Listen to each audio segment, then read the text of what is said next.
해군력이 약하다고 평가받는 약소국이 그나마 강대국과 자웅을 겨루며 치명상을 입힐 수 있는 무기가 있습니다. 바로 잠수함인데요.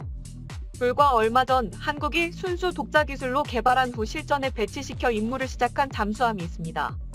현재까지 세계에서 가장 앞선 최신 잠수함으로 불리는 이 잠수함이 잠항을 시작하자 주변국들이 바짝 긴장하고 있는데요.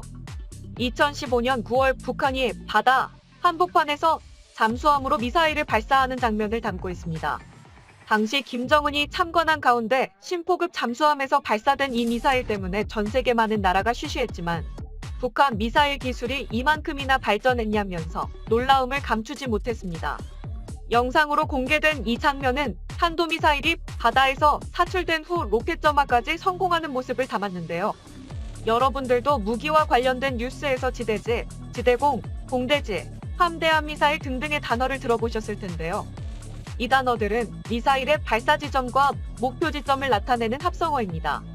가령 비행기에서 지상의 목표물을 향해 쏘면 공대지, 비행기에서 상대방 비행기에 쏘면 공대공, 지상발사대에서 비행기를 향해 쏘면 지대공, 전투함에서 전투함으로 쏘면 함대함이라고 부릅니다. 그런데 상식적으로 생각해 보겠습니다. 지상에서 공중을 향해 쏘는 기술은 어렵지 않습니다. 땅을 지지대 삼하발사대를 세워두기 때문에 미사일 발사 시 발생하는 에너지를 흡수할 수 있습니다. 전투함에서 발사하는 미사일 역시 튼튼한 지지대가 있어 발사가 용이하고 항공기에서 투하하는 미사일은 중력의 영향을 받기 때문에 그렇게 어려운 발사는 아닙니다. 그런데 잠수함에서 쏘아 올리는 미사일은 그 난이도가 다릅니다. 지상처럼 활용할 공간이 많지 않은 잠수함에는 거대한 크기의 발사관을 설치할 수 없기 때문에 고도의 내구성과 신뢰성을 최대한 작은 크기의 발사관에 구현해야 합니다. 고도의 기술력이 아니면 잠수함의 생존이 위협받는 양날의 검과 같아서 현재 전 세계에서 이 기술을 보유한 국가는 미국, 영국, 프랑스, 러시아, 중국, 인도 등 6개국에 불과하죠. 북한도 사실상 보유한 것으로 보기 때문에 한국까지 포함하면 8개국 정도가 이 기술을 보유하고 있는 것인데요. 이러한 기술을 SLBM이라 하는데 직역하면 잠수함 발사 탄도미사일입니다. 그런데 이 SLBM이 주목받기 시작한 건 그리 오래되지 않았습니다.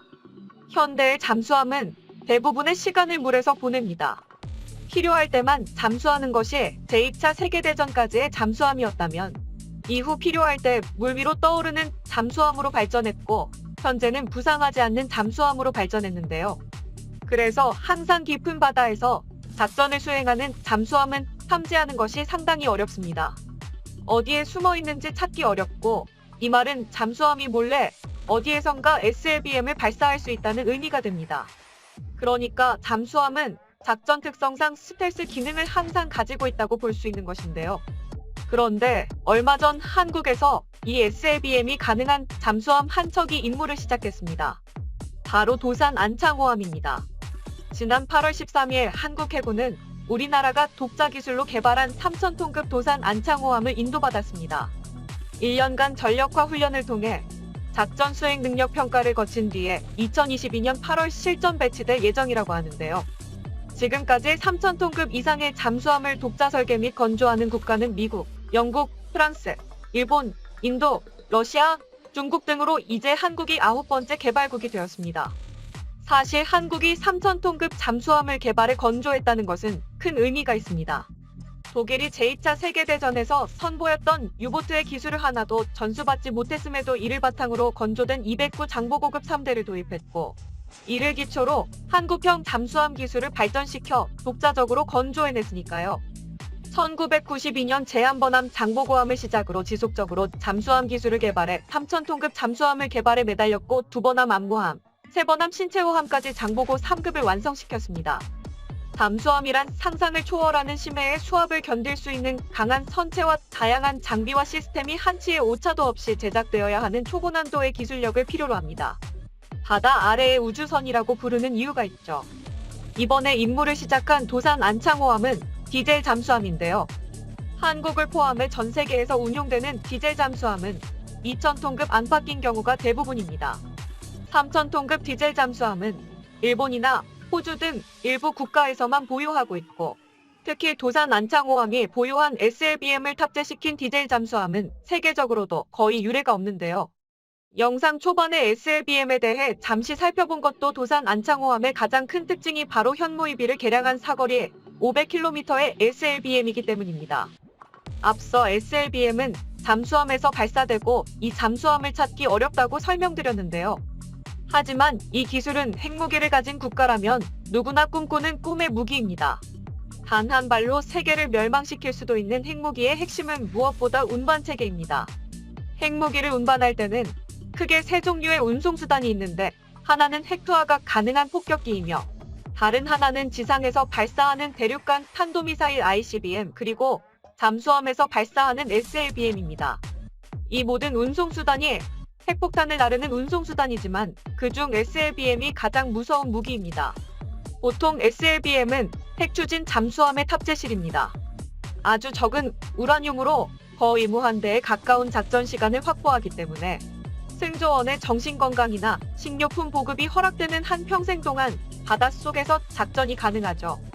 ICBM이나 폭격기는 적의 레이더에 포착되면 대응이 가능하지만 잠수함은 바다 한가운데서 잠시 떠올라 탄도미사일만 발사하고 가라앉기 때문에 이를 찾는 것은 해변에서 바늘 찾는 것과 같습니다. 그래서 SLBM을 보유한 것만으로도 적군에게는 극도의 두려움을 안기는 겁니다. 그런데 도산 안창호함은 핵추진 잠수함이 아님에도 SLBM을 보유했고 이 기술력이 대단하다는 겁니다. 2005년 처음 필요성이 제기될 당시 원래는 SLCM, 즉 잠수함 발사 순항미사일을 탑재할 예정이었으나 북한이 2015년 SLBM을 공개하자 현무 탄도미사일을 기반으로 하는 SLBM으로 빠르게 설계가 변경됐습니다. 아무래도 순항미사일보다 파괴력이 강하고 속도가 빠른 장점이 있으니까요. 지난 2020년 말 지상 사출 시험에 성공한 후에 올해 초바지선을 이용한 사출 시험도 성공적으로 이뤄졌습니다. 이제 남은 것은 잠수함에서 직접 SLBM을 발사해보는 것인데요. 사실 잠수함에서 직접 미사일을 발사해보는 것은 상당한 위험이 따릅니다. 실패할 가능성이 상당히 높죠. 가장 선진화된 기술력을 가졌다는 미국은 1988년 트라이던트 2 시험 발사를 실시했지만 잠수함에서 쏘아진 미사일이 뱅글뱅글 돌면서 불꽃놀이 쇼만 보여주다 고꾸라지고 말았습니다. 중국도 지난 2010년 서해에서 SLBM 수중 발사를 시도했으나 수중 사출 후 점화가 되지 않아 잠수함에 떨어진 적이 있었죠. 그런데 북한의 경우 2015년에 처음으로 SLBM을 공개한 후 몇 차례의 실패 후 2019년 10월 북극성 3호 수중 발사에 성공했으며 이를 탑재할 심포 C급 잠수함까지 건조해냈고 올 1월에는 김정은이 직접 노동당 대회에 나와 개발 성공을 공식화했습니다.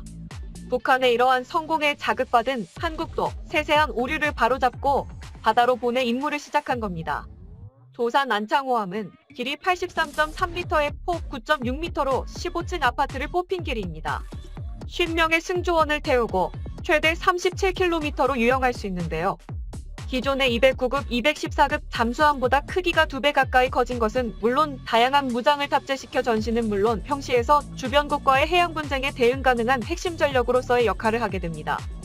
여기에 최첨단 소음 저감 기술을 적용시켜 잠수함의 핵심인 은밀성을 극대화시켰죠. 3,000톤급 한번함 도산 안창호함은 이제 임무에 투입됐고 두번함 안무함은 작년 11월 진수되었으며 세번함 신채호함은 곧 진수식이 거행될 예정입니다. 이 세 척이 모두 작전에 투입된다면 한국은 그야말로 꿈의 잠수함을 3척 보유하게 됩니다. 이러한 잠수함이 3척이나 실전에 배치되면 북한을 포함한 주변국들은 긴장에 빠질 수밖에 없습니다. 실제로 안창호함은 6발의 수직 발사관을 달고 있고 핵심 지역을 정밀 타격할 수 있기 때문에 주변국에서 민감하게 생각할 수밖에 없는 전략무기로 분류되죠. 다만 잠수함에 탑재되는 SLBM은 비밀스럽게 감추어야 하는 사업이기 때문에 탑재 여부를 공식적으로 발표하지는 않지만 누구나 알고 있습니다. 안창호함이 기름 및 어뢰뿐 아니라 SLBM을 6발이나 탑재할 수 있도록 건조되었다는 사실을 말이죠. 말씀드렸다시피 잠수함은 사망 중 수면 가까이로 떠올라 탄도미사일을 발사해 목표물을 타격합니다. 그럴 일은 없겠지만 북한을 붕괴시키고자 하면 인천 앞바다든 속초 앞바다든 원하는 장소에서 SLBM을 쏴 평양의 목표물을 타격할 수 있고 발사 위치만 조정하면 중국 북경이든 상하이든 타격이 가능하고 물론 일본이나 러시아 일부 지역까지도 타격이 가능합니다. 더군다나 SLBM의 핵심이 탄도미사일이라고 봤을 때 한국이 가진 가장 무서운 전력 중 하나가 미사일 전력이기 때문에 기술력만 발전시킨다면 현무사까지도 탑재시키지 말라는 법은 없죠. 이제 한국은 다른 국가들이 그랬던 것처럼 핵잠수함으로 나아갈 수밖에 없습니다. 얼마 전 한 국회의원이 한국이 핵잠수함 기본 설계까지는 가지 않았지만 기본 연구를 마쳤다는 얘기가 사실이냐고 물었을 때 강은호 방위사업청장은 공개적으로 답변 드리기가 곤란하다고 대답을 회피했습니다. 아무래도 공개적인 자리에서 한국의 핵심 전략 무기에 대한 답변을 하기에는 어려움이 있었을 것으로 보이지만 단호하게 그럴 일 없다고 못 박지 않아 오히려 기대를 갖게 만들었습니다. 전쟁을 위한 핵잠수함이 아니라 과거처럼 힘없이 침략당하지 않기 위해서라도 한국이 지속적으로 최신 무기를 개발해야 할 것으로 생각됩니다.